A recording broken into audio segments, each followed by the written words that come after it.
And welcome back to Hannity. Now, last night on this program, we showed you the shocking undercover video of an abortion doctor in Washington, D.C., telling a potential patient that he would not help her baby if it survived the abortion. Now, tonight, there are more stunning videos from a New York counselor explaining the details of what happens behind the scenes at these abortion clinics. You need to watch this closely. Watch this. So how do they, like, remove it then? It's done by suction. It's a sucking tube that they just hold and it sucks it in, and then they put it in a solution and they send it out to the lab so they can measure everything to make sure that everything came out of you. If it did come out in one piece, it's very small. Okay. So they would still have to put it in a jar container with solution and send it to the lab. Oh, okay. So they would just be able to just do it. All our specimens have to go out to the lab. Oh, okay. Yeah, no matter what. That's just how you get rid of it? Like, that's just how you get rid of it, whatever? Garbage. Yeah. Like, what if it was, like, twitching or, like, something like that? Like... The solution will make it stop. Okay. Yeah. Okay. It's not going to be moving around in the jar. Okay, the solution would make it, like... Yeah, that's the whole purpose of the solution.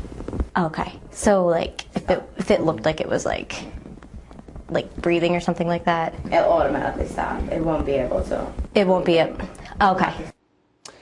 And here with reaction from the group who shot the undercover video, Live Action President Lila Rose and Fox News contributor Tamara Holder.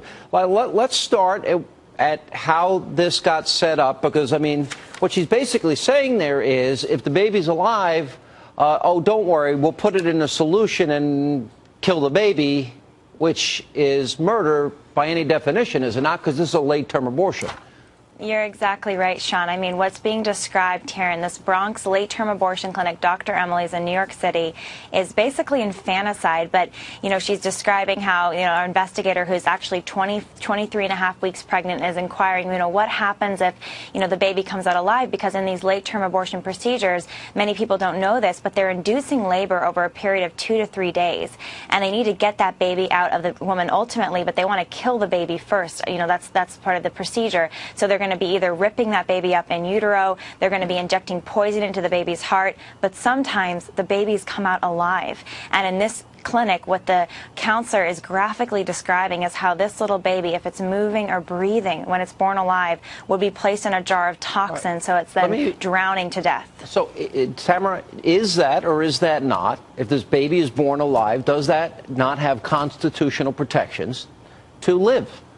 Look, I didn't create this law. It just so happens that Lila went in at 23 and a half weeks to talk to this person, or technically she was 23 and a half weeks pregnant. When the law says at 24 weeks, at that point, then it's not a legal abortion. Okay, I'm not asking you that. What this doctor is describing, though, is that infanticide. No, it's not. It is not infanticide. No, if the because baby's legally born, you it put is it not. In, wait a minute. What they said is the whole purpose of the solution, if the baby is breathing, is to stop it from breathing. She said it wouldn't be. No, she said it wouldn't be breathing. And between the two of them, they were talking about it. They were not talking about a baby. And Lila is going to be against anything that has to do with abortion. Period. So even if it were a 1-week-old child. If it looked like it was breathing, the counselor says it will automatically stop. If it looked like it was breathing. Well, it's meaning if it's breathing. You're talking to somebody who's done undercover mall-type investigations that have been proven false in the past, and you're going to believe somebody who has edited videos and posted them? Where's the FBI in this? There's no investigation here. Lila, because it's not even accurate. Tamara, first of all, the full footage is posted online. I encourage everyone watching to view it and see if anybody. The full footage is online of the entire investigation to see, can you defend this? Tamara, can you defend killing a child 23 and a half weeks old, even in utero, when it's old enough to survive outside the womb, ripping that child limb from limb? Can you defend that, Tamara? Well, I can defend the law. I did not create the law. The law says specifically at 24 weeks. Are you opposed to that law? At 24 weeks, I am in favor of legislators. I'm in favor of a government where we create laws by and for the people, and the law says 24 weeks. Therefore, at 24 weeks, we should be allowing late term. Lila? Do you think we should be allowing killing these children, this little 23-and-a-half-week-old baby, ripping it apart limb from limb in the womb or drowning it in solution outside of the womb? Should either of those things be allowed? Do you call it a baby at the moment of It's living conception? and breathing outside the womb, yeah.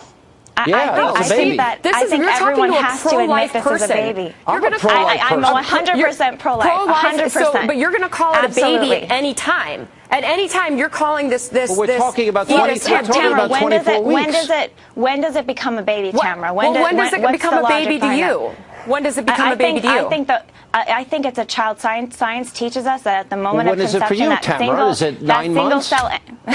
The single cell embryo has complete DNA. It's an individual human being, completely we got to take a break. unique. Hang on. When we come back, we have. What if it like pops out like at home? Like If it comes out, yeah. then it comes out. Then Flush it. Just like flush it. Yeah, but you still have to come in. We Okay. have to make sure that everything came out. But we never had a situation like that. Because if it's like, what if it's like on the floor? Like, you know what I'm saying? Yeah. Like, what would we do We're with not going it? to be taking care of it. That's what I'm saying. No. Like, you guys would come and Yes, like. if anything, we'll tell you to put it in a bag or something or somewhere and bring it to us. That pregnancy is removed and that termination is done with forceps and things like that inside the body. And then he removes that pregnancy tissue and parts outside of the body. Oh, so how does he like terminate? Like, It's with the forceps and with the instruments inside the body. really? Not do a termination once it's outside of the body. Okay, he has to resuscitate it and he has to send it to the hospital. That's the law. And we continue with Lila Rose and Tamara Holder. Now, the one we ran last night from D.C., Lila, actually had the doctor saying, oh, we do nothing to resuscitate it. It's like a DNR. We would do nothing to help it, and we would do nothing. We wouldn't incubate. And if it was in a hospital, they'd have to do it. Exactly. I mean, Sean, in the D.C. video, the abortionist Santangelo is saying that legally, he says, I would be required to help it, but I would not help it. He says, I cut the umbilical cord so it basically strangles to death in utero, but if it comes out alive, well, then I would just leave it. I wouldn't help it. I would not resuscitate. And then he compares that little baby struggling for its life to a person dying, a terminally ill person dying of cancer, saying that child, shouldn't be, protected because it's meant to die anyway, so it should be left to die. And it's the same, Tamara, with the Gosnell abortion house of horrors, where they're describing these children are born, they're breathing, they're on their own, and they're being slaughtered. And, you keep giving me technical, legal, lawyeristic language, and I'm just, where's the heart side of this for you? That when you hear that a baby is born and breathing on its own, that we as a society are so cold and callous and heartless that we don't do anything to help that child? No, that's not what I said. I think that Dr. Gosnell, found guilty, is a disgusting, disgusting criminal person. However, you're turning into a liberal because if there's one shooting, the liberals freak out and they want all guns banned.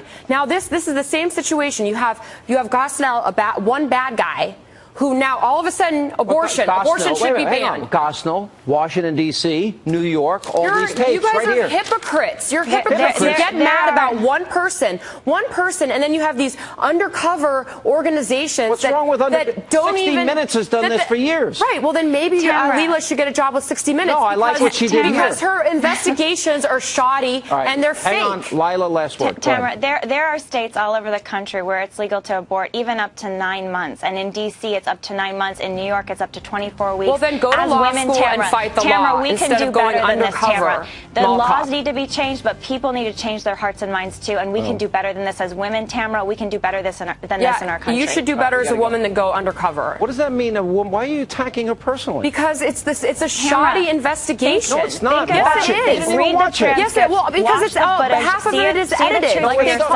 We can do better than killing our children in the womb, ripping them apart, letting them die in toxin. We can do better than this. We got a break.